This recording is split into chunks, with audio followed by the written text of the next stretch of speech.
The medium of transmission, जिस तरह कि हमने मैकेनिकल नेचर ऑफ साउंड पर बात की कि साउंड हमारे पास ऐसे वेव्स है जिनके लिए एक ट्रेवल करने के लिए मीडियम की जरूरत होती है और उनको हम कहते हैं मैकेनिकल वेव्स।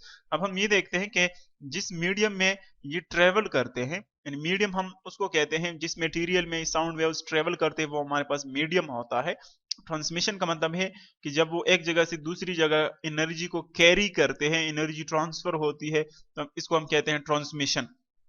अब जब मुख्तलिफ मीडियम्स में, मुख्तलिफ मीडिया में जब वो ट्रेवल करते हैं साउंड वेव्स, तो किस पर डिपेंड करता है, कौन कौन सी प्रॉपर्टीज है, किस में उसकी स्पीड ज्यादा होती है, वो चीजें हम यहाँ पर डिस्कस कर लेते हैं। फर्स्ट तो देखिए हमने पढ़ा था कि जनरली हम जब एग्जांपल्स पढ़ते हैं तो एयर की एग्जांपल लेते हैं कि साउंड वेव जब ट्रेवल करते हैं एयर में। इसके बाद यहाँ पर हम इंक्लूड कर लेते हैं लिक्विड्स भी इंक्लूड कर लेते हैं, लिक्विड्स।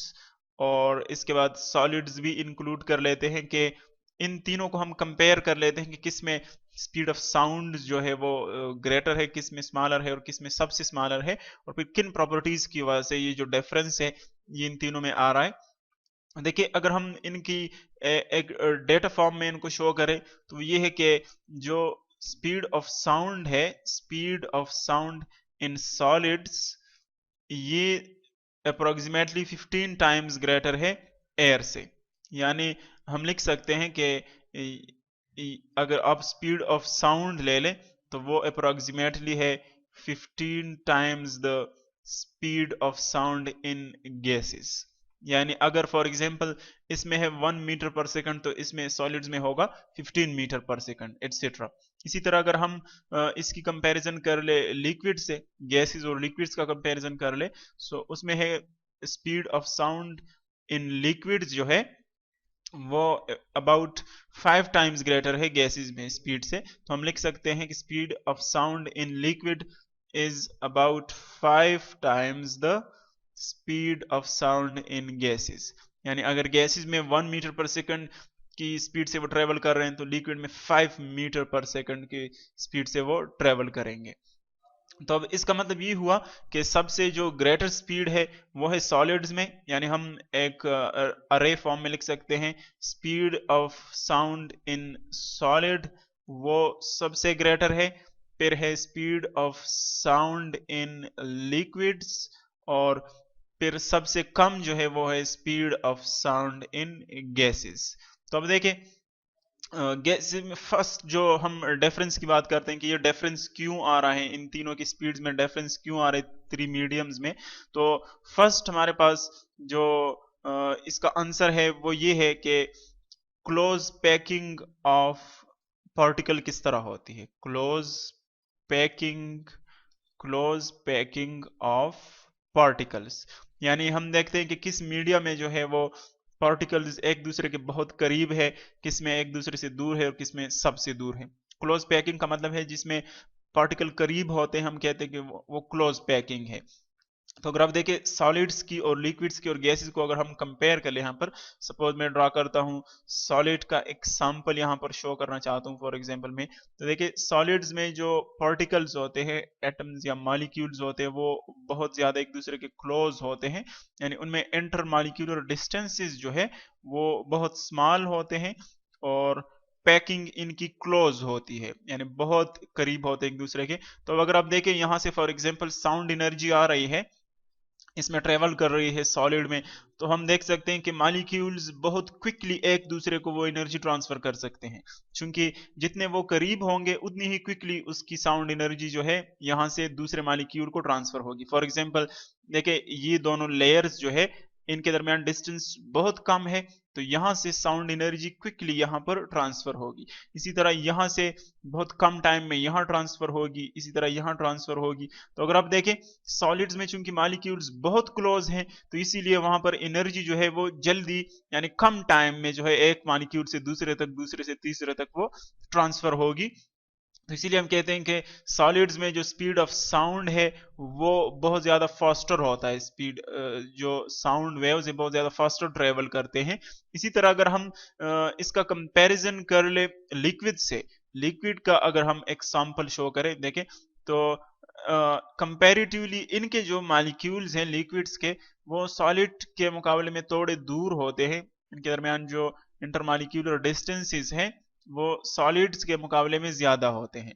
यानी देखिए सॉलिड्स के मॉलिक्यूल बहुत क्लोजली पैक्ड हैं, जब अगर हम यहाँ पर ये देखिए येलो से शो कर लें, और अगर आप इनको कंपेयर करें लिक्विड से, तो लिक्विड के डिस्टेंसेस उससे ज्यादा है, यानी ये उनके डिस्टेंसेस है दरमियान में। तो अगर यहाँ पर फॉर एग्जांपल साउंड वेव्स आ रहे हैं, एक लेयर को, इस लेयर को पहुंच रहे हैं, ये हमारे पास एक लेयर है इस मॉलिक्यूल का और इस मॉलिक्यूल का, तो देखिए जब ये साउंड एनर्जी यहाँ से यहाँ पर शिफ्ट होगी तो सॉलिड के मुकाबले में वो ज्यादा टाइम लेगी, क्योंकि इनके दरमियान डिस्टेंसेस ज्यादा है। इसीलिए जो ट्रांसफर ऑफ एनर्जी होगी, जो ट्रांसमिशन होगी, वो सॉलिड के मुकाबले में स्लोअर होगी। यानी वहां पर मॉलिक्यूल करीब है तो क्विकली एक दूसरे के साथ इंटरेक्शन कर सकते हैं, यहाँ पर दूर है तो इंटरेक्शन जो है वो ज्यादा टाइम लेगी, या हम कह सकते हैं कि इंटरेक्शन एक जगह से दूसरी जगह एनर्जी ट्रांसफर के लिए जो टाइम है वो इंक्रीज हो रहा है। तो आप देख रहे हैं कि इनमें जो स्पीड ऑफ साउंड है लिक्विड्स में वो कंपैरेटिवली स्लोअर है, यानी सॉलिड से क्या है, स्लोअर है। इसी तरह अगर हम गैसेस का इसी तरह के एग्जांपल दिखाएं कि हमारे पास जो गैसेस के सैंपल्स हैं, अगर वो हम दिखाएं तो देखिए गैसेस में हमारे पास यूं होता है कि जो इंटरमॉलिक्यूलर फोर्सेस है वो बहुत ज्यादा वीक होते हैं, नेग्लिजिबल होते हैं, इसीलिए मॉलिक्यूल्स एक दूसरे से बहुत दूर होते हैं, यूं हम ड्रा कर सकते हैं। यानी मॉलिक्यूल्स के दरमियान डिस्टेंस बहुत ज्यादा होता है, वो रैंडमली मोशन करते हैं। तो यहाँ पर हम देख रहे हैं कि अगर यहाँ पर फॉर एग्जांपल साउंड वेव्स आ रहे हैं, एक मॉलिक्यूल को एनर्जी ट्रांसफर होती है और वो उससे दूसरे मॉलिक्यूल तक पहुंचती है, तो चूंकि डिस्टेंस इज बहुत लार्जर है इसीलिए लॉन्गर टाइम लेगा एनर्जी जो है वो एक जगह से दूसरी जगह ट्रांसफर होने के लिए। तो इसीलिए हम कह सकते हैं कि इसमें जो स्पीड ऑफ साउंड है वो सबसे स्लोअर है, यानी जो लिक्विड में स्पीड ऑफ साउंड है वो कंपैरेटिवली स्लोअर है, कंपैरेटिवली सॉलिड से स्लोअर है, जबकि गैसेस में जो है वो सबसे स्लोअर है। तो यहाँ पर एक तो इसकी प्रॉपर्टी जो फर्स्ट डिपेंड करती है स्पीड ऑफ साउंड उन पर, वो ये है कि इंटरमॉलिक्यूलर डिस्टेंस पर डिपेंड करती है, मॉलिक्यूल्स की क्लोज पैकिंग पर, इन पर डिपेंड करती है। इसके अलावा हमारे पास जो फैक्टर्स है जिन पर स्पीड ऑफ साउंड डिपेंड करता है, यानी अब अगर हम सिर्फ एक मीडिया की बात करें, फॉर एग्जाम्पल एयर की या सॉलिड की, लिक्विड की या गैस की, उसकी बात करें, पहले तो हमने डिफरेंस दिखाया 3 स्टेट्स में, स्पीड ऑफ साउंड किस तरह डिफरेंट होता है, क्यों डिफरेंट होता है। अब हम देखते हैं कि कौन से फैक्टर्स है जिन पर स्पीड ऑफ साउंड डिपेंड करते हैं। फॉर एग्जांपल हम एयर में स्पीड ऑफ साउंड ले रहे हैं, कंसीडर कर रहे हैं, तो एयर में स्पीड ऑफ साउंड जो है वो किन चीजों पर डिपेंड करता है वो हम देखते हैं। तो फर्स्ट तो डिपेंड करता है टेम्परेचर पर, कि अगर हम टेम्परेचर देखें, सपोज एक दिन फॉर एग्जांपल टेम्परेचर कम है, देखिए जब टेम्परेचर कम होगा तो मॉलिक्यूल्स की थर्मल एनर्जी कम होगी। जब मॉलिक्यूल्स की थर्मल एनर्जी कम होगी तो इसका मतलब ये है कि मॉलिक्यूल जो है वो स्लो मोशन करेंगे, यानी स्लोली एक दूसरे के साथ इंटरेक्ट करेंगे।